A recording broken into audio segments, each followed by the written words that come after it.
یا غیر مومن کے گھر پیدا ہونے والے کی باز پرس دوسرے قسم کی ہے، مومن کے گھر پیدا ہونے والے کی باز پرس دوسرے قسم کی ہے۔ اسی طریقے سے وہ افراد کہ جن تک ہدایت پہنچی ہی نہیں، ان کی باز پرس دوسرے قسم کی ہے۔ وہ لوگ کہ جو دیوانے ہیں، خبط الحواس ہیں، یا اتنے کم عقل پیدا ہوئے ہیں کہ ایمان اور کفر کو سمجھنے کی صلاحیت ہی نہیں ہے، ایسے لوگوں کی باز پرس دوسرے قسم کی ہے۔ ہدیہ کے دیوانوں کی تو باز پرس ہے ہی نہیں، وہ ان کا مسئلہ ایک الگ ہی ہے بالکل۔ تو اس حساب سے عدل کا جہاں تک تعلق ہے وہ یہ ہے کہ جو نظام کائنات چل رہا ہے علت و معلول کے حساب سے، اس کے مطابق تو انسان جہاں کہیں بھی ہے، جس حال میں بھی ہے، اس کی نسل آگے بڑھے گی۔ لیکن اس کے بعد جب وہ منزل آزمائش پر آئے گا تو اس کے حالات کے مطابق ہی اس کی باز پرس ہے۔ ایسا نہیں ہے کہ جو کچھ مومن گھرانے میں پیدا ہونے والے سے جس طریقے سے سوال کیا جائے گا اسی طریقے سے کافر سے بھی سوال کیا جائے گا، ایسا بالکل نہیں۔ نہیں، لیکن جو کافر گھرانے میں پیدا ہوا ہے یا یہودی عیسائی گھرانے میں پیدا ہوا وہ تو جنت میں جانے کا اس کے بعد تو چانس ہی نہیں ہے نا کوئی۔ کافر گھرانے میں جو شخص پیدا ہوا ہے اس کی دو چیزیں ہیں۔ پہلی چیز، جیسے کہ ہم نے سورہ روم کی 30ویں آیت پہلے بھی پڑھ کے سنائی تھی، اور یہ ان لوگوں کے جواب میں تھی کہ جو لوگ یہ کہتے تھے کہ اگر ہم کفر پر ہیں، اگر ہم غلطی پر ہیں تو اس میں ہماری کوئی خطا نہیں ہے، یہ ہمارے آباء و اجداد سے ہمیں ملا ہے اور ہم سے اللہ کو پوچھنے کا کوئی حق نہیں ہے۔ اس نے ہمیں جن گھرانوں میں پیدا کیا ہے ہم ان گھرانوں سے ہی لیں گے جو کچھ ہمیں ملا ہے۔ تو اس کے جواب میں پروردگار عالم نے یہ آیت نازل کی تھی کہ فَأَقِمْ وَجْهَكَ لِلدِّينِ حَنِيفًا فِطْرَةَ اللَّهِ الَّتِي فَطَرَ النَّاسَ عَلَيْهَا۔ اے رسول، یہ دین حقہ یا سیدھا دین جو ہے، آپ اس کے اوپر اپنی توجہات کو مبذول رکھیں، کیونکہ یہ وہ فطرت ہے جس پر ہم انسانوں کو پیدا کرتے ہیں۔ یعنی ہر انسان خود فطرت اسلام پر پیدا ہوتا ہے، اور جب وہ پیدا ہوتا ہے تو اس کے اندر وہ تمام صلاحیتیں پروردگار عالم ودیت کر دیتا ہے کہ جو اسلام کو قبول کرنے کے لیے یا اسلام کی فطرت پر پروان چڑھنے کے لیے ہونا چاہیے۔ اور اس سلسلے میں ایک حدیث پیغمبر اسلام ہے کہ کوئی بچہ پیدا نہیں ہوتا مگر دین اسلام پر۔ یہودی، نصرانی یا مجوسی اگر وہ بنتا ہے تو یہ اس کے ماں باپ اسے بناتے ہیں یا ماحول بناتا ہے، اللہ اس کو مسلمان ہی پیدا کرتا ہے۔ تو اب کیونکہ اللہ نے اس کو ایک اعلیٰ فطرت پر، اسلامی فطرت پر پیدا کیا ہے، اب وہ یہ نہیں کہہ سکتے کہ ہم نے والدین کی وجہ سے کفر اختیار کیا ہے، والدین نے ہمیں کفر سکھایا ہے، یہ کہہ سکتے ہیں۔ اور یہی رسول نے بھی کہا کہ وہ سکھا دیتے ہیں۔ اب جو چیز سیکھی بھی ہے وہ ایک الگ چیز ہے، اوپر سے ملمہ کاری ہے۔ جو ان کا اپنا وجود ہے اس کو کہا کہ فَأَلْهَمَهَا فُجُورَهَا وَتَقْوَاهَا۔ ہم نے ہر پیدا ہونے والے کو اچھائی اور برائی کا الہام دے کے پیدا کیا ہے۔ ہمیشہ وہ اچھائی کو پہچان لے گا، ہمیشہ برائی کو ہی برا سمجھے گا۔ یعنی کوئی شخص کسی مذہب میں پیدا ہو، کسی معاشرے میں پیدا ہو، اس سے کہا جائے کہ جھوٹ کیسی چیز ہے، کہے گا بری چیز ہے۔ اس سے کہا جائے سچ کیسی چیز ہے، کہے گا اچھی چیز ہے۔ اس سے کہا جائے ظلم کیسی چیز ہے، کہے گا بری چیز ہے۔ اس سے کہا جائے انصاف کیسی چیز ہے، کہے گا اچھی چیز ہے۔ یعنی یہ وہ چیزیں ہیں جو فطرت میں شامل ہیں، اور اسلام انہی کو ڈیولپ کرتا ہے۔ لہذا باہر سے آنے والی چیز جو ہے وہ سرشت میں پیدا ہونے کے ساتھ جو چیز آئی ہے اس کے اوپر غالب نہیں آ سکتی، یہ نظام قدرت ہے۔ نہیں تو یہ تو مجھے تو بہت بہترین شارٹ کٹ مل گیا نا کہ میں تو پیدا ہی سید گھر میں یا شیعہ گھر میں ہو گیا، تو مجھے تو مسئلہ ہی نہیں ہے کچھ۔ لیکن جو میرے بیسمنٹ میں، میری گزارش سن لیجیے، میرے بیسمنٹ میں جو دو عورتیں رہتی ہیں، میری گزارش سن لیجیے۔ آپ شیعہ کے گھر میں پیدا ہو گئے اور آپ کے لیے کوئی مسئلہ نہیں ہوا۔ سوال یہ ہے کہ آپ شیعہ کیوں ہیں؟ اس لیے کہ شیعہ کے گھر میں پیدا ہوئے ہیں، یا اس لیے کہ تشیع سے کو حق سمجھتے ہیں؟ 99% لوگ مولانا 99% شیعہ اس وجہ سے کہ شیعہ گھر میں پیدا ہوئے ہیں وہ۔ تو ان کا شیعہ ہونا اور اس کا شیعہ ہونا جو شیعت کو حق سمجھتا ہے، اس میں فرق ہو جائے گا۔ دونوں کا مقام و مرتبہ بارگاہ خداوندی میں مختلف ہوگا، اور دونوں کے اعمال جو ہیں ان کا وزن تبدیل ہو جائے گا، کیونکہ عمل کا وزن جو ہے وہ شاکلہ پر ہے. شاکلہ جو ہے وہ اس کی نیت ہے، اور نیت جو ہے وہ اس کے علم اور معرفت کے مطابق ہوتی ہے. تو اگر ہم شیعہ گھر میں پیدا ہوئے، اور اس لیے شیعہ ہیں کہ بس ہم شیعہ گھر میں پیدا ہوئے، ہمیں نہیں معلوم کہ شیعت میں خوبی کیا ہے، شیعت میں خرابی کیا ہے، لیکن ہم صرف اس لیے شیعہ ہیں کہ شیعہ گھر میں پیدا ہوئے ہیں، تو ہمارے عمل کا وزن کچھ اور ہے. ہم شیعہ گھر میں پیدا ہونے کے بعد ہم نے غور کیا کہ شیعہ مذہب صحیح بھی تھا کہ نہیں تھا، ہم نے خالی ماں باپ سے لیا ہے یا اس میں کچھ ہے بھی، اور اس کے بعد ہم اس نتیجے پر پہنچے کہ نہیں یہی صحیح ہے. تو اب ہمارے عمل کا وزن جو ہے وہ بارگاہ خداوندی میں کچھ اور ہو جائے گا. اچھا، میں زیادہ بحث نہیں کرنا چاہ رہا اس پوائنٹ کے اوپر، لیکن ایک آخری نقطہ جو ہے وہ یہ ہے کہ میں شیعہ گھر میں پیدا ہونے کے بعد ہی پہچانوں گا نا کہ شیعہ مذہب حقہ ہے کہ نہیں ہے. جو میری بیسمنٹ میں جو عورت رہتی ہے وہ تو شیعہ پیدا نہیں ہوئی، تو اس کو کیا پتا کہ مذہب حقہ شیعہ ہے کہ نہیں ہے؟ اس کو یہ تو معلوم ہے کہ شیعہ بھی ایک مذہب ہے. ممکن ہے نہ معلوم ہو. بات یہ ہے کہ اگر اس کو یہ معلوم ہی نہیں کہ دنیا میں کوئی ہمارے علاوہ بھی مکاتب فکر ہیں، تو یہ تو علامت اس بات کی ہے کہ اس کا جو معیار عقلی ہے وہ کمزور ہے. اگر معیار عقلی اس کا کمزور ہے تو پھر اس کا حساب کتاب اسی عقل کے مطابق ہوگا. اگر اس کا معیار عقلی، اس کی قوت مشاہدہ، اس کی جنرل نالج ایسی ہے کہ اس کو معلوم ہے کہ اور مکاتب فکر موجود ہیں، تو اب اس کا دینی اور شرعی فریضہ ہے کہ وہ تحقیق کرے وہاں تک جہاں تک اس کا علم اور اس کی عقل کام کرے. اور اس کے بعد اگر وہ ایک نتیجے پر پہنچ گیا، خواہ وہ غلط نتیجے پر پہنچ گیا، لیکن اس نتیجے پر پہنچنے کے بعد اس نے غلط کو صحیح سمجھ کے اختیار کیا، اس کی صورت کچھ اور ہے. اور ایک شخص یہ کہ ہٹ دھرمی میں غلط کو صحیح مان رہا ہے، اس کی صورت کچھ اور ہے. اور ایک شخص جس نے حق کو حق مان کے اسے قبول کر لیا، اس کی صورت کچھ اور ہو جائے گی. اچھا چلیے، یہ تو ہو گیا. اب اگلا سوال جو ہے وہ میرے خادم کا ہی ہے. آپ نے فرمایا تھا کہ روح انسانی جسم سے ہی مارد وجود میں آتی ہے. پہلے تیسرے چوتھے مہینے میں ماں کے رحم میں روح جو ہے اس میں امر الہی سے اس کے اندر وہ روح جو ہے وہ پیدا ہوتی ہے، یا جو بھی. تو سوال یہ تو کہ کیا روح بھی انسان کے ساتھ سن و سال کے ساتھ پروان چڑھتی ہے؟ اور اگر انسان کے سن و سال کے ساتھ پروان چڑھتی ہے تو انتقال کے وقت کیا اس کی عمر پھر فریز ہو جاتی ہے جب وہ جسم سے الگ ہوتی ہے، یا اس کی یا واپس وہ جوان ہو جاتی ہے؟ وہ کیا صورت ہوتی ہے اس وقت؟ بات یہ ہے کہ روح جو ہے جب مورد وجود میں آئی تو ظاہر ہے کہ وہ ایک بچے کی حقیقت وجود ہے.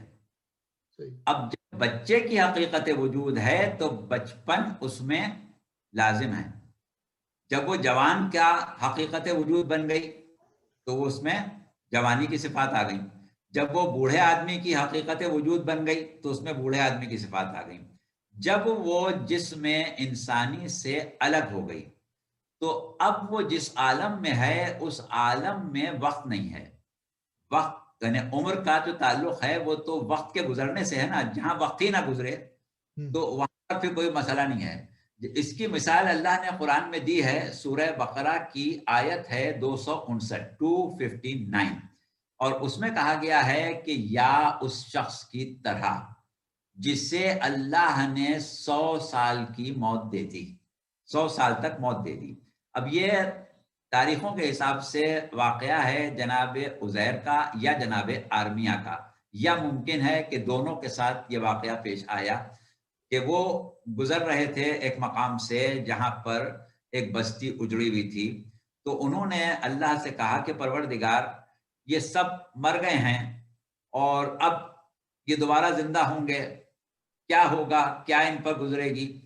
تو پروردگار عالم نے ان کو موت دے دی.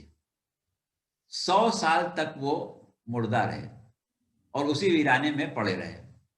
100 سال بعد اللہ نے ان کو دوبارہ زندہ کیا. جب دوبارہ زندہ کیا تو ان سے پوچھا کہ اس حال میں کب تک رہے، کتنی دیر رہے؟ تو انہوں نے جواب میں کہا کہ 1 دن یا دن کا کچھ حصہ. تو اللہ نے کہا نہیں، بلکہ تم 100 سال اس حال میں رہے ہو. یعنی وہ 100 سال وہ تھے کہ جس میں وہ عالم برزخ کے اس مقام میں تھے جہاں احساس سے حیات ان سے لے لیا گیا تھا. اب اس کے بعد جب ان سے کہا گیا کہ تم اپنے کھانے پینے کی چیزوں کو دیکھو، تو کھانے پینے کی غذا جو وہ گھر سے لے کے نکلے تھے اللہ نے اس کو بھی محفوظ رکھا تھا امتداد زمانہ سے، لہذا وہ غذا اسی طرح تازی تھی۔ اب ان کا شک جو تھا ظاہر اور بڑھ گیا کہ میں تو تھوڑی دیر کے بعد سو کے اٹھ بیٹھا ہوں، کھانا بھی ویسے ہی رکھا ہے۔ تو اللہ نے کہا اچھا اب اپنے گدھے کو دیکھو۔ گدھے کو دیکھا تو پتہ چلا کہ ہڈیاں تک گل سڑ کے ختم ہو چکی ہیں۔ تو پھر انہوں نے کہا کہ پروردگار یہ کیا قصہ ہے؟ تو اللہ نے بتایا کہ یہ 100 سال ہم نے تم کو اس عالم میں رکھا ہے کہ جہاں تمہارے اوپر وقت کا کوئی اثر نہیں ہوا۔ اور صورت یہ ہوئی کہ ان کے جڑواں بھائی تھے، ان کی عمر 150 سال ہو گئی اور ان کی عمر 85 سال تھی۔ یہ 50 سال کے تھے، وہ 150 سال کے تھے۔ تو یہ بات قرآن میں اس طریقے سے واضح کر دی گئی ہے کہ وہ عالم برزخ کہ جہاں وقت نہیں گزرتا ہے، وہاں پر روح کے اوپر کوئی عمر کا اثر ہونے کا سوال نہیں پیدا ہوتا۔ تو تمام روحوں کی ایج ایک ہی ہوگی؟ ہاں، پھر ایج ایک ہی ہوگی۔ یعنی صورت یہ ہے کہ شباب جو ہوتا ہے، جوانی جو ہوتی ہے، وہ عمر کا کمال ہوتا ہے، کیونکہ جب انسان بچہ ہے تو ابھی اس میں ارتقاء کی گنجائش ہے، اور جب جوانی گزر چکی ہے تو ارتقاء جو ہے وہ دوبارہ تنزل کی طرف جا رہا ہے۔ جہاں تک جانے کی گنجائش، کلائمیکس جو بھی آپ اس کو کہیں، کہ انتہائی نقطہ جو ہے وہ عالم شباب ہوتا ہے، جوانی ہوتی ہے۔ اب اگر ایک شے اپنے کمال پر ہے تو وہ ہمیشہ جوان ہوگی۔ اگر اللہ کسی شے کو اس کے کمال پر باقی رکھنا چاہے تو جوانی پر باقی رکھے گا، اور کمال پر خلق کرنا چاہے تو جوانی پر خلق کرے گا۔ تو اب روح جو ہے، کیونکہ وہ حقیقت وجود ہے، تو جس شخص نے اپنے نفس کو اتنا پاکیزہ رکھا ہے کہ بارگاہ خداوندی میں اس کے کمال کو بقا دے دی جائے تو وہ جوان ہی ہوگا، اور اگر ایسا نہیں رکھا ہے تو پھر جیسی اس کی کیفیت ہے، جتنا اس میں ذوف ہے اتنا ذوف اس کے ساتھ منسلک رہے گا ہمیشہ۔ اچھا چلیے، اچھا دوسرا سوال جو ہے اسی سے لنکڈ وہ یہ ہے کہ شاید ہم نے پہلے بھی ذکر اس پہ ڈسکس کیا تھا کہ روح کا کوئی جینڈر نہیں ہوتا، کوئی جنس نہیں ہوتا، روح کا کوئی جنس نہیں ہے، کوئی جینڈر، کوئی سیکس نہیں ہے روح کا۔ جی جی، تو ایسا بالکل نہیں ہے۔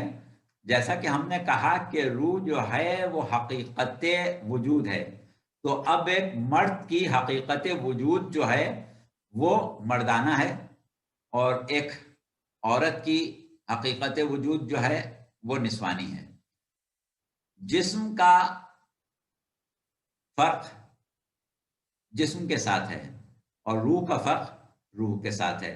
ایک عورت جب سوچتی ہے تو اس کی سوچ میں نسوانیت ہوتی ہے، اور مرد جب سوچتا ہے تو اس کی سوچ میں، اس کی فکر میں مردانگی ہوتی ہے۔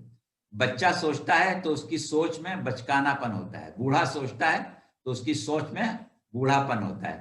تو اس اعتبار سے ہماری سوچ، ہماری فکر، ہمارا فہم و فراست اور ہمارے جذبات و احساسات جو ہیں ان کا تعلق ہماری سیکس سے ہے، ہمارے مرد ہونے سے یا عورت ہونے سے۔ ہم کہتے ہیں نا کہ عورت جو ہے وہ اس کا دل کمزور ہوتا ہے، تو دل کمزور ہونے کا مطلب تو یہ نہیں کہ جسم والا جو ہارٹ ہے وہ کمزور ہوتا ہے، بلکہ جسم کا جو دل ہوتا ہے وہ تو عورت کا زیادہ مضبوط ہوتا ہے، کیونکہ عام طور پر ہارٹ فیل جو ہوتا ہے وہ مردوں کو ہوتا ہے، عورتوں کو نہیں ہوتا۔ بلکہ وہ ایک صاحب ہمارے باس تھے، وہ کہا کرتے تھے کہ عورت ہارٹ فیل کراتی ہے، مرد کو ہوتا ہے۔ تو یہ کہ عورت جو ہے اس کا دل تو مضبوط ہوتا ہے، یہ والا جسمانی دل، لیکن وہ روح کا دل جو ہے وہ کمزور ہوتا ہے۔ اچھا اب یہ مجھے بتائیے کہ یہ بھی میرے خیال سے ترجمے میں کچھ مسئلہ رہا ہوگا کہ ہر وقت ذکر کیا گیا ہے کہ تمہیں 70 حوریں ملیں گی یا 5 حوریں ملیں گی یا 10 حوریں ملیں گی جنت میں، تو یہ حوریں کا تو ہم سیکس اسیوم کرتے ہیں کہ فیمیل ہے وہ، تو حور جو ہے وہ اول تو ان کی کوئی حقیقت موجود بھی ہے کہ وہ صرف دل کے بہلانے کو غالب یہ خیال اچھا ہے؟ ہاں، یہ جو آپ کا سوال ہے نا، اس کا ہم جواب آپ کو ابھی دیتے ہیں۔ بات یہ ہے کہ ہم ابھی یہ چاہ رہے ہیں کہ عالم دنیا، موت اور عالم برزخ یہ مکمل طور سے واضح ہو جائے۔ ٹھیک ہے، حقیقت جنت اور حقیقت دوزخ، عالم آخرت کی حقیقت، اس کے اوپر ہم آئیں گے، وہ ہے عالم عقول، جس کو کہتے ہیں تجرد طعام، اس پر ابھی سمجھائیں گے تو وہ سمجھ میں آ جائے گی. ٹھیک ہے. اچھا، میں اپنے جو سامعین نے جوائن کیے میٹنگ میں، میں بتا دوں گا اگر آپ کے دماغ میں کوئی اس ڈسکشن سے کوئی سوال آ رہا ہے تو وہ آپ مجھے واٹس ایپ کر سکتے ہیں، وہ فوراً سوال مولانا سے پوچھ لیں گے. لیکن انفارچونیٹلی آپ کو واٹس ایپ ہی کرنا پڑے گا، وہ سوال ڈائریکٹ سوال پوچھنے کی گنجائش اور ٹائم نہیں ہے.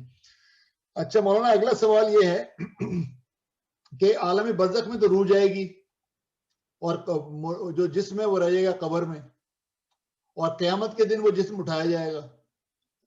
کئی جگہ ذکر قرآن میں ہے کہ جسم اٹھایا جائے گا اور ہمارے ہاتھ اور ہمارے پاؤں اور ہماری زبان اور ہماری آنکھیں جو ہیں وہ ہماری گواہی دیں گی. صحیح. تو کیا قیامت کے دن میں واپس اسی جسم میں آ جاؤں گا؟ ظاہر جب قبر سے میرا جسم اٹھایا جائے گا، آواز دے گا، سور پھونکا جائے گا اور سب اٹھ کھڑے ہوئے قبروں سے، تو پھر جنت کے اندر روح جائے گی یا جسم جائے گا، یا جسم سوال جواب کر کے پھر اس کو فارغ کر دیا جائے گا؟ ہاں چلیے، اب آپ آخرت پر آ ہی گئے تو ہم اس کو شروع کیے دیتے ہیں. بات یہ ہے کہ اللہ نے جس وجود کو جہاں خلق کیا ہے اور جس ماحول میں خلق کیا ہے اسی کے مطابق اس کو جسم دیا ہے. جیسے ایک شخص ہے، ایک جانور ہے یا ایک وجود ہے جو کہ پیدا ہوا، اس کو زندگی گزارنا ہے پانی میں، مثلا مچھلی ہے یا پانی کے جانور ہیں، تو ان کا جسم، ان کا نظام ہاضمہ، ان کا نظام تنفس، ان کے جسم کی ساخت، ان کے جسم کا مادہ، ہر شے جو ہے وہ پانی کے عین مطابق ہوتی ہے، کیونکہ ان کا پانی کا ماحول ملنا ہے، پانی میں زندگی گزارنا ہے، سانس لینے کا طریقہ، ہر چیز ان کی ویسی ہوگی. وہ جاندار جو پانی کی تہوں میں پتھروں کے نیچے رہتے ہیں، ان کا جسم، ان کی آنکھیں، ان کا دیکھنے کا طریقہ، ان کا سانس لینے کا طریقہ، ان کے جسم کی ساخت ویسی ہوگی جیسے ماحول میں انہیں زندگی گزارنا ہے. پرندے ہیں، ان کو ہوا پر زندگی گزارنا ہے تو ان کا جسم ویسا ہی ہوتا ہے جیسا ہوا پر گزارنے کے لیے ہونا چاہیے، وغیرہ وغیرہ. اب اس کو بہت تفصیل میں نہیں جاتے. تو ماحول جیسے جسم کا تقاضا کرے ویسا جسم پروردگار عالم اس کو عطا کرتا ہے. ہوتا وہ جسم ہی ہے، لیکن اس کی ساخت اور اس کا مادہ مختلف ہوتا ہے ماحول کے مطابق. ہم دنیا میں جو زندگی گزار رہے ہیں تو یہاں پر ہمارے جسم کے اوپر جو چیزیں اثر انداز ہو رہی ہیں، جیسے ہوا کا دباؤ ہے، ایٹماسفیئر پریشر ہے، ہمارے اوپر سورج کی جو کرنیں ہیں، جو ان کے مختلف اثرات ہیں وہ ہمارے جسم پر اثر انداز ہو رہے ہیں، ہمارے اوپر زمین کی کشش اثر انداز ہو رہی ہے. تو اب ہمارے جسم کی ساخت، ہمارے جسم میں جو مادہ استعمال کیا گیا ہے وہ عین اس کے مطابق ہے کہ جو اثرات ہمارے اوپر اس عالم دنیا میں مرتب ہوں گے. اب جب ہم عالم برزخ میں زندگی گزاریں گے تو ہمارا جسم ویسا ہی ہوگا جیسے اثرات عالم برزخ میں ہمارے جسم پر پڑنے والے ہیں. یہ مادہ ہے، وہاں غیر مادی جسم ہوگا، وہاں ایسا سورج شاید نہ ہو، یا ہو تو اس کی کرنیں ہمارے اوپر کیا اثر کریں گی، وہاں ہمارے اوپر کشش ثقل کے اثرات کیا ہوں گے، وہاں ہمارے اوپر ایٹماسفیئر پریشر کے اثرات کیا ہوں گے. تو عین اس کے مطابق ہمارا جسم جو ہے وہ تشکیل دے دیا جائے گا. جسم ہمارا ہی ہوگا، جسم ہی ہوگا، لیکن اس کی کیفیت جو ہے وہ تبدیل ہو جائے گی. بس اسی طرح عالم آخرت کا بھی اپنا ایک ماحول ہے. عالم آخرت کی اپنی ایک کیفیت ہے. وہاں ہمارے جسم کے اوپر کیا یہی ایٹماسفیئر پریشر ہوگا جو یہاں ہے؟ وہاں ہمارے جسم پر یہی شدت کشش اثر کرے گی جو یہاں کر رہی ہے؟ وہاں ہمارے آنکھیں، ہمارے کان، ہماری ناک، ہمارے احساسات جس طریقے سے یہاں کام کر رہے ہیں، کیا وہاں کا ماحول ایسا ہی ہوگا؟ یہاں کی ہوا میں آواز کی لہریں جس رفتار سے اور جس فریکوینسی سے سفر کرتی ہیں اس کے مطابق ہمارے کانوں کی ساخت ہے. اب کیا ضروری ہے کہ عالم آخرت میں بھی ہوا کی رفتار، ہوا کی کیفیت، ہوا کی کمیت وہی ہو جو یہاں ہے؟ ظاہر ہے کہ فرق ہے. تو اب جو فرق جہاں جہاں ہوتا جاتا ہے ویسا ویسا فرق عدالت الہیہ کے مطابق جسم میں ہوتا جاتا ہے. تو وہ جسم جو آخرت میں ہمیں ملے گا وہ جسم ہوگا کہ جو ہماری آخرت کے عالم کے ماحول کے عین مطابق ہوگا. اب یہاں پر ابھی ہم جب فلسفیوں کے اقوال آپ کے سامنے رکھیں گے تو ہم کیونکہ اپنی گفتگو کا ماخذ ہم نے تعلیمات ملا صدرہ رکھی ہیں، تو تعلیمات ملا صدرہ یا تعلیمات دیگر وہ فلسفی کہ جو ان خیالات کے حامل ہیں، ان کے مطابق آخرت کا جسم ہماری روح سے الگ ہو گئی نہیں، بلکہ ہماری جو روح یا حقیقت وجود ہے وہ خود جسم بن جائے گی. اب اس کے اوپر بہت طویل بحث ہے، بڑی طویل بحث ہے، اس میں ابھی ہم آپ کو ڈالیں گے انشاءاللہ، آپ لوگوں کو لطف آئے گا. چلیے پھر آخرت، اس سوال کو آخرت پہ اٹھا لیں گے، پھر جب آخرت کا آپ ذکر کریں گے اس وقت اٹھا لیں گے. اچھا اگلا سوال یہ ہے، اور یہ دو لوگوں نے، مختلف لوگوں نے پوچھا ہے، یہ حسن ردی صاحب نے بھی پوچھا ہے ابھی، اور یہ نصرت نے بھی پوچھا تھا کہ یہ جب روحیں جب جسم سے الگ ہو جاتی ہیں اور عالم برزخ میں چلی جاتی ہیں انتقال کے بعد بندے کے، تو جب میں گھر میں کوئی فاتحہ دلا رہا ہوں یا کوئی گڑبڑ کام کر رہا ہوں تو روح اس سے باخبر رہتی ہے کہ میرے پیچھے رہ جانے والے کیا اچھا کام کر رہے ہیں یا برا کام کر رہے ہیں؟ ہاں، بات یہ ہے کہ عالم برزخ کی حیات جو ہے اس کی کیفیت انسان کے ان اعمال و افعال، عقائد، نظریات اور اس کیفیت روح پر ہیں جہاں تک اس نے اپنی روح کو اور اپنے نفس کو پالیدہ کیا ہے یا پاک و پاکیزہ کیا ہے. اس اعتبار سے جتنے انسان دنیا میں زندگی گزار رہے ہیں سب ایک جیسے نہیں ہیں، یعنی ہم جتنے بھی انسان ہیں سب میں فرق ہے، سب انسان ایک جیسے نہیں ہیں. تو اب یہی انسان مریں گے تو مرنے کے بعد سب مردے ایک جیسے کیسے ہو سکتے ہیں؟ ظاہر ہے کہ جب زندہ سب ایک جیسے نہیں ہیں تو مردہ بھی سب ایک جیسے نہیں ہیں. لہٰذا ایک لگا بندھا قاعدہ ہر مردے کے اوپر ہم منطبق نہیں کریں گے، بلکہ بات یہ ہے کہ عالم برزخ کی زندگی جو ہے اس میں لوازم حیات ہر شخص کے لیے الگ الگ ہیں. جیسا کہ اس تقریر میں ہم شدت حیات کی بات کر رہے تھے، تو شدت حیات جس کی زیادہ ہے عالم برزخ میں اس کی اختیارات، اس کی قوتیں، اس کی توانائیاں، اس کے احساسات زیادہ ہوں گے. اسی طریقے سے جس کی شدت حیات کم ہے اس کے کم ہوں گے. اور بعض لوگ ایسے ہیں کہ جن کو برزخ کی زندگی کا احساس دیا ہی نہیں جائے گا، جن کا ذکر سورہ یاسین میں آیا ہے کہ وہ کہیں گے کہ ہم کو سوتے سے کس نے جگا دیا. تو یہ وہ لوگ ہیں کہ جن سے احساس سے حیات عالم برزخ میں لے لیا جائے گا. جب وہ عالم محشر میں آئیں گے تو ان کو یہ لگے گا کہ وہ سوتے سے اٹھ کے آئے ہیں، تو عالم میں برزخ کی حیات جو ہے اس کا انہیں احساس ہی نہیں ہوگا. اور وہ لوگ کہ جن کو عالم برزخ کی حیات کا احساس ہے ان کی اکثریت ہے، اور وہ ہیں کہ یا تو وہ جنت برزخی میں ہیں یا وہ جہنم برزخی میں ہیں یا وہ برزخ کی ایسی وادیوں میں ہیں کہ جو نہ جنت میں شمار ہو رہا ہے وہاں کا، نہ دوزخ میں شمار ہو رہا ہے، بلکہ ان کے اعمال، ان کے عقائد اور ان کی روح کی وہ کیفیت کہ جس سے ہم خیال و وہم کی کیفیت کہتے ہیں، جس کی بنیاد پر وہ خواب دیکھتے ہیں، صرف اس کی بنیاد پر وہ عالم برزخ میں زندگی گزار رہے ہیں، تو ان کے احساسات کمزور بھی ہو سکتے ہیں، قوی بھی ہو سکتے ہیں. ایسے لوگ بھی ہیں کہ جن کو دنیا کی، اپنے گھر کی، اپنے بال بچوں کی مکمل خبر رہتی ہے، اور ایسے بھی ہیں کہ جن کے احساسات اتنے کمزور اور ضعیف ہو گئے ہیں کہ انہیں اپنے ارد گرد کی بھی خبر نہیں ہوتی. تو یہ ہر ایک کے لیے الگ الگ ہے. اچھا، تو یعنی اگر کوئی اپنے گھر میں فاتحہ دلا رہا ہے یا مجلس کر رہا ہے اپنے ماں باپ کے لیے، تو یہ ماں باپ کی شدت حیات پہ ڈیپینڈ کرے گا کہ ان کو پتہ لگے کہ یہاں میرے لیے فاتحہ مجلس ہو رہی ہے یا نہیں ہو رہی؟ بالکل ان کو جو عالم برزخ میں زندگی گزارنے کے لیے مقام دیا گیا ہے، اس مقام پر ان کی اپنی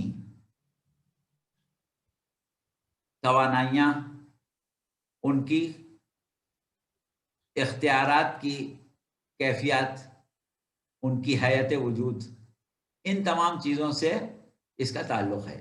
عام طور پر ہمارے جو مومنین، ہمارے گرد و نواح جو زندگی گزار رہے ہیں یا جو ہمارے ساتھ تھے اور اب زندگی سے آزاد ہو چکے، مادی زندگی سے عالم برزخ میں ہیں، ان کے اندر وہم و خیال کی قوت اتنی زیادہ ہے ان کے عقیدے کی وجہ سے اور ان کی اس مماثلت یا اس ولایت کے اثر سے جو ان کے وجود میں گھلا ملا ہوا ہے، ان کے اختیارات کافی زیادہ ہوتے ہیں، اور عالم برزخ میں ان کا مقام بھی الگ ہوتا ہے، اور یہ عام طور پر اپنے لواحقین، خاص طور سے اولاد کے معاملات سے مرنے کے بعد بھی کافی حد تک آگاہ رہتے ہیں۔ اچھا، تو یہ اب جب میں کیا جاتا ہے اس کی ان کو خبر ہوتی ہے۔ جی اچھا، اور جو یہاں پہ لوگ کرتے ہیں اپنے مرحومین کے ایصال ثواب کے لیے مجلس، ماتم، قرآن خوانی، حج بدل، عمرہ، زیارات، تو اس سے ان کے اسٹیٹس میں کوئی فرق پڑتا ہے برزخ میں کہ نہیں؟ بہت پڑتا ہے، اس سے ان کے اسٹیٹس میں بہت زیادہ فرق پڑتا ہے، ان کے درجات اور ان کے مقامات تبدیل ہوتے رہتے ہیں۔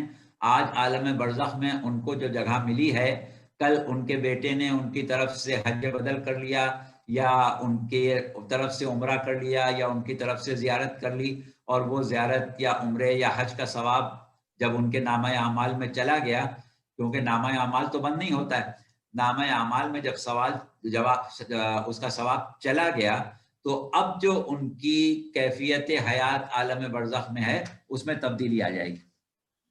اچھا، تو اس میں پھر یہ بھی ممکن ہے کہ اگر وہ ان کے پاس یہ اختیار نہیں تھا کہ وہ واپس جا کے دیکھیں گے ان کے بچے اور اہل خانہ کیا کر رہے ہیں، وہ ان کو اسٹیٹس مل سکتا ہے کہ وہ پھر آ کے دیکھنا شروع کر دیں؟ ایسا ہو سکتا ہے۔ اچھا ٹھیک ہے۔ اچھا، اب ایک سوال یہ ہے کہ آدم کے پتلے میں اللہ میاں نے اپنی روح پھونکی، تو ہم سب تو آدم کی نسل سے ہی ہیں، تو اس کا مطلب کہ روح کا چھوٹا موٹا ہلکا پھلکا کچھ ہمارے اندر بھی ہے اللہ میاں کی؟ جو روح اللہ نے جناب آدم کو عطا کی تھی بعینہ ہی اسی روح کے ہم حامل ہیں۔ بات یہ ہے کہ ہم نے اپنی گفتگو میں ابھی آگے چل کے ہم بتائیں گے کہ لفظ روح جو ہے اس کو مختلف فلسفیوں نے یا مختلف علماء نے اقسام میں تقسیم کیا ہے، اور اکثر لوگ یہ کہتے ہیں کہ روح کی قسمیں ہیں، جس میں سب سے بہتر قسم جو ہے وہ انسانی روح کی ہے، اور انسانی روح میں بھی دو قسمیں ہیں، ایک نفس ناطقہ اور ایک روح قدس۔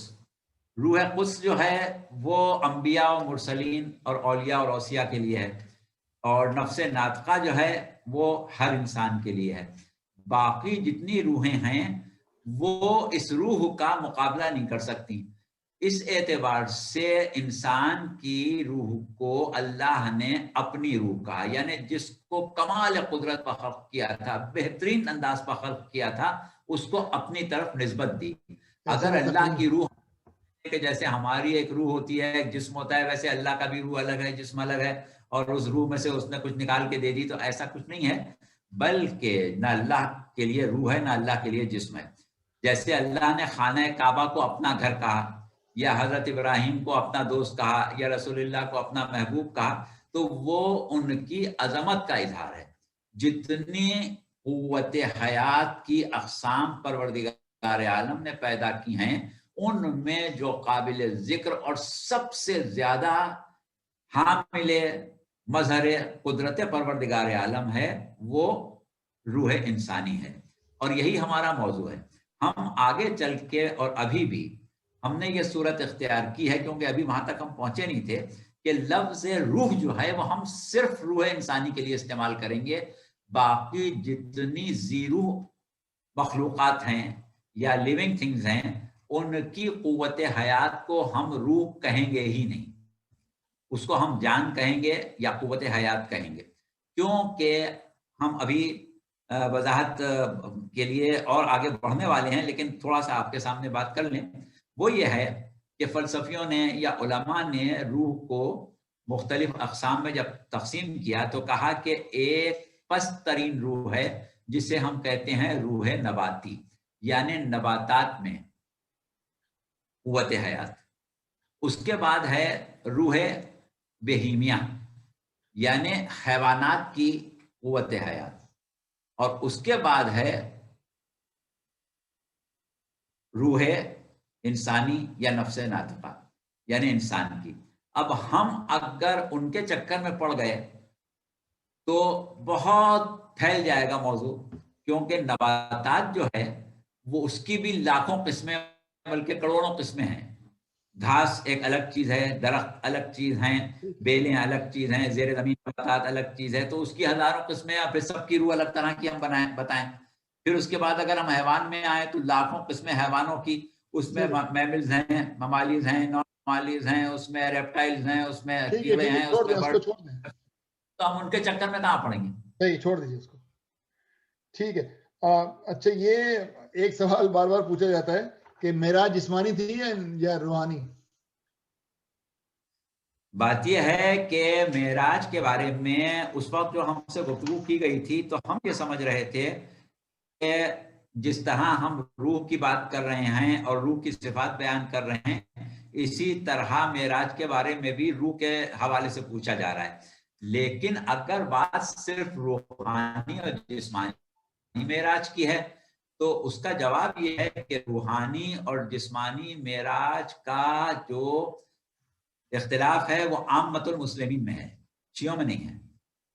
شیعہ مذہب میں معراج کا مطلب جسمانی معراج، بنفس نفیس جانا، اور آپ کا صاحب معراج ہونا یہ بتاتا ہے کہ آپ کے اندر، آپ کے وجود میں یہ ملکہ ہے کہ جب پروردگار عالم چاہے آپ بنفس نفیس معراج پر جا سکتے ہیں۔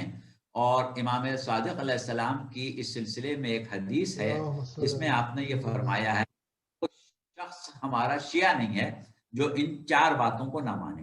ان 4 باتوں میں پہلی چیز جو آپ نے فرمائی وہ معراج رسول ہے، یعنی معراج رسول بجسم جسمانی بنفس نفیس ہمارا عقیدہ ہے، اور اس معاملے میں شیعوں میں کوئی قطعاً کبھی اختلاف نہیں رہا۔ جتنے فرقے شیعوں کے، جتنے نظریات شیعوں کے، جتنے علماء شیعوں کے گزرے ہیں یا گزرے ہیں، وہ سب رسول اللہ کا بنفس نفیس معراج پہ جانا مانتے۔ تو جب معراج پہ رسول اللہ گئے تو ٹائم رک گیا تھا؟ ہاں، بات یہ ہے کہ رسول اللہ معراج پر گئے تو وقت رک گیا۔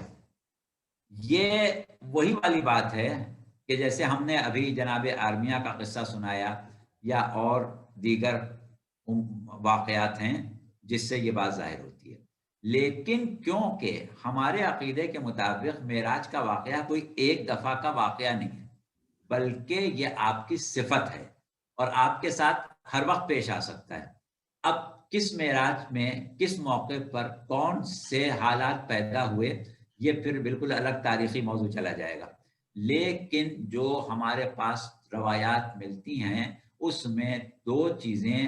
پہلی چیز یہ کہ جب آپ معراج پر گئے اور واپس آئے تو آپ نے جو دروازہ بند کیا تھا، دروازے کی جو زنجیر در ہل رہی تھی، وہ ہل رہی تھی، اور جو وضو کیا تھا وہ پانی ابھی خشک نہیں ہوا تھا، اور جو بستر تھا اس کی گرمی ابھی ختم نہیں ہوئی تھی۔ تو یہ ایک روایت ہمارے پاس ہے، لیکن ہمیشہ ہر دفعہ اس قسم کی چیزیں ہوئی ہوں یا نہ ہوئی ہوں اس سے اتنا زیادہ فرق نہیں پڑتا۔ اور بہرحال یہ بات اپنی جگہ صحیح ہے کہ ایک موقع وہ ہے کہ جہاں پر رفتار کے رکنے کا تذکرہ روایت میں ملتا ہے۔ اچھا، اب جب یہ رسول اللہ گئے معراج کے اوپر تو ظاہر اللہ میں سے گفتگو ہوئی ہوگی، ظاہر جی۔ تو کس کی آواز میں ہوئی گفتگو؟ علی کی آواز میں ہوئی؟ ہاں دیکھیے، یہ جو ہے شیعوں میں تو یہ بات مکمل طور سے مشہور ہے۔ اب سوال یہ ہوتا ہے کہ اللہ کا کلام کیا ہے اور اللہ کلام کیسے کرتا ہے، اللہ کیسے بولتا ہے، یہ ایک پوری بحث ہے۔ انشاءاللہ کبھی ہماری گفتگو اس موضوع پر ہو کہ کلام خود کیا ہے اور کلام الہی کیا ہے، ہم کس چیز کو کلام الہی کہتے ہیں، کب لفظ کلام کا انطباق کلام پر ہوتا ہے۔ تو وہ ایک بالکل الگ چیز ہے۔ جیسے جناب ہمارے پاس جو صفات ثبوتیہ توحید کے باب میں پڑھائی جاتی ہیں، اس میں ایک صفت پڑھائی جاتی ہے متکلم، کہ قادر ہے، قدیم ہے، حی ہے، اور اس کے ساتھ صادق ہے، عالم ہے۔ وہ تمام جو صفات ہیں 8 صفات، اس میں ایک صفت ہے متکلم ہے۔ اب متکلم جو ہے یعنی کلام کی قوت رکھتا ہے، کلام کی قدرت رکھتا ہے، کلام کرتا ہے، کلام خلق کرتا ہے۔ اس میں بہت سے سوال پیدا ہوتے ہیں۔ مکتب تشیع کا جو عقیدہ ہے وہ یہ ہے کہ پروردگار عالم خالق کلام ہے، جہاں چاہے جیسا چاہے کلام خلق کر دیتا ہے۔ جیسے جناب موسیٰ کے لیے اللہ نے درخت میں کلام خلق کر دیا، درخت نے حضرت موسیٰ سے کہا کہ موسیٰ میں تمہارا رب ہوں، تو اب وہ کلام اللہ نے خلق کیا تھا۔ یا بعض اوقات پروردگار عالم کلام کی صلاحیت خلق کرتا ہے، جیسے حضرت ابو ذر غفاری جنگل میں بھیڑیں چرا رہے ہیں اور ایک بھیڑیے نے کہا کہ ابو ذر تو خیر رسول اللہ نے ان کا نام رکھا تھا، کہ تم یہاں بھیڑیں چرا رہے ہو اور وہ نبی جو مبعوث ہونے والا تھا وہ مکے میں مبعوث ہو چکا۔ یہ کون بتا رہا ہے؟ بھیڑیا بتا رہا ہے۔ تو ظاہر ہے اس کا ہے۔ تو یہ بہت تفصیلی بحث ہے، انشاءاللہ بڑی دلچسپ بحث ہے، آگے جب کریں گے کبھی۔ چلیے اچھا، لاسٹ ٹائم آپ نے ذکر کیا تھا اور یہ فرزانہ کا سوال بھی ہے کہ شاید آپ نے مینشن کیا تھا لاسٹ ٹائم، لیکن انہوں نے سوال پوچھا دوبارہ، یہ کہ نفس، روح اور دماغ ایک ہی چیز ہے۔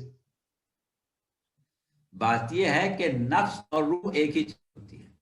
دماغ جو ہے وہ جسم کا حصہ ہے جس کو ہم دیکھ سکتے ہیں، اور دماغ روح کا آلہ کار ہے، روح اس کو استعمال کرتی ہے۔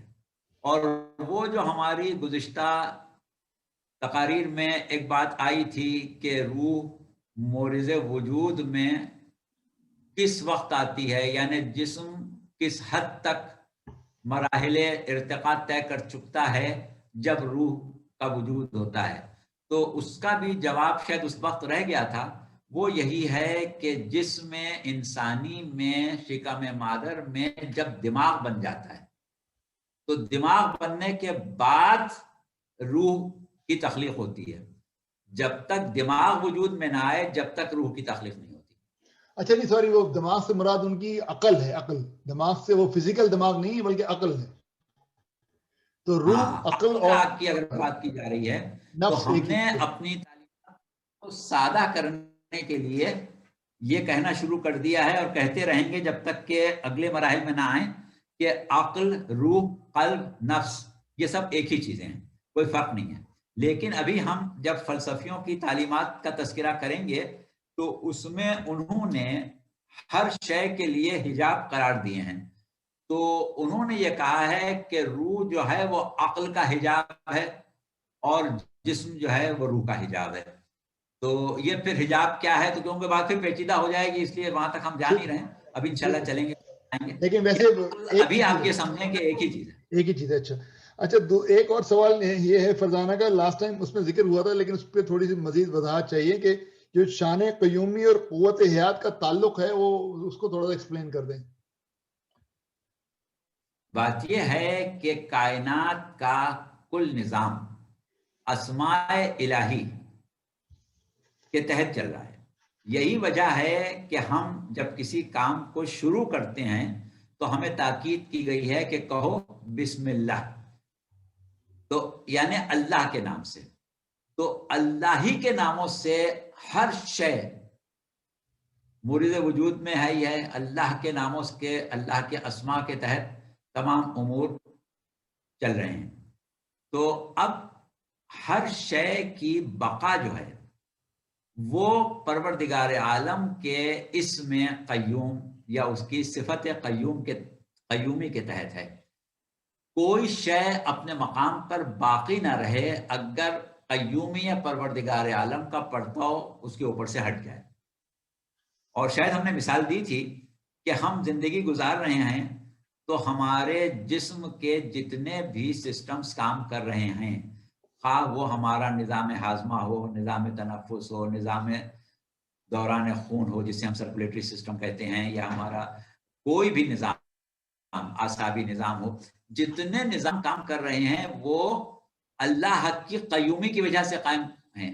ہمارے ارادے یا ہماری نیت سے نہیں ہے. ہمیں اختیار نہیں ہے کہ ہم اس کو قائم رکھیں یا اس کو منقطع کر دیں.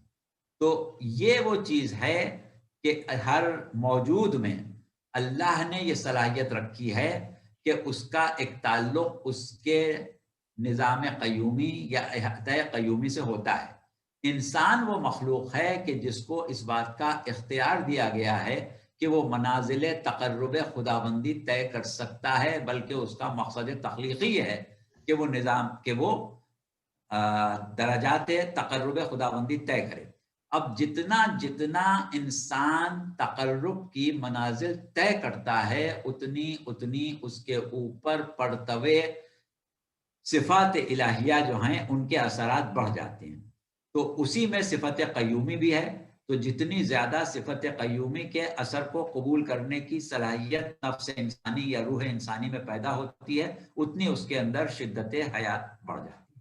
تو شدت حیات کی مقدار کا تعلق جو ہے وہ میرے تقوی سے ہے. شدت حیات کا تعلق اس تعلق سے ہے جو بندے اور اللہ کے درمیان ہے. اب ہماری اللہ سے کتنی قربت ہے، ہم اللہ کے کتنے بندے ہیں یا اللہ کے کیسے بندے ہیں، جتنا زیادہ ہمارے اور اللہ کے درمیان قرب معنوی واقع ہوتا جائے گا اتنی صفات الہیہ کا پرتو ہمارے اوپر بڑھتا جائے گا. سبحان اللہ. اس کے لیے ہمیں اپنے اندر وہ صفات پیدا کرنا پڑیں گی جو صفات باری تعالیٰ ہیں. یعنی مثال کے طور پر اللہ ستار ہے، لوگوں کے عیب چھپاتا ہے. اب اگر ہم لوگوں کے عیب بیان کرنا شروع کر دیں تو ہم اللہ سے قریب کبھی نہیں ہو پائیں گے، کیونکہ ہمارے اندر جو صفت اس کی ستاریت ہے اس کے برخلاف ہیں. یا اللہ رحمان ہے، اللہ رحیم ہے، اللہ جتنی بھی صفات اسماء حسنہ رکھتا ہے اس میں ہم اپنا کردار ادا کریں، اپنے آپ کو اس سے قریب کریں. درست ہے. اچھا، اب میں جو ہے وہ لوگوں حضرات اور خواتین کے بعد اگر مزید سوال ہیں اس موضوع پہ تو آپ بتا دیں، اور آپ کے سوال کے جواب تسلی بخش تھا، اگر تو نہیں تھا تو اگر کوئی سپلیمنٹری کوشچن ہے تو وہ بھی کر لیں، کیونکہ ہمارے پاس جو سوالات تھے وہ ہم نے سارے پوچھ لیے مولانا سے، اور ورنہ پھر ہم اگلے مرحلے کی طرف چلیں کہ جو روح کا جسم سے تعلق ختم ہونے کے بعد کا مرحلہ ہے. اگر کسی کے پاس سوال ہے تو وہ کر لیں، اور میں کوشش کرتا ہوں کہ میں آپ لوگوں کو اب زبان بندی بھی ختم کر دوں. جی، اب آپ اپنے آپ کو انمیوٹ کر کے اگر سوال آپ کو پوچھنا ہے اسی موضوع سے متعلق، روح سے متعلق، کیونکہ قبر کا سوال جو حسن بھائی نے بھیجا ہے وہ تو اگلا مرحلہ ہے، وہ اگلے مرحلے میں پوچھیں گے. تو اگر آپ کو کوئی سوال اگر ہے تو آپ برائے مہربانی پوچھ لیں ابھی، ورنہ پھر ہم اگلے مرحلے کی طرف بڑھتے ہیں. مولانا صاحب نے جو کہا کہ میں نے انسان میں اپنی روح میں سے پھونکا، تو وہ کیا چیز ہے جو کہ پھونکی گئی؟ نالج تھی وہ اس کی، یا اس کی کانشیسنس تھی؟ کیا چیز تھی وہ سمجھنے کی کوشش کر رہے ہیں. بات یہ ہے کہ روح انسانی جو ہے ہم اسی کو روح کہیں گے آگے اپنی گفتگو میں، باقی چیزوں کی روح کو روح نہیں کہیں گے. یہ ایک ایسا پروردگار عالم کا معجزانہ شاہکار تخلیق ہے کہ جس کو خلق کرنے کے بعد پروردگار عالم نے خود فخر کیا اور کہا کہ تبارک اللہ احسن الخالقین، کہ بابرکت ہے وہ خدا جو بہترین خالق ہے. تو یہ روح انسانی کوئی خاص کیفیت روح کو نہیں کہا جا رہا ہے،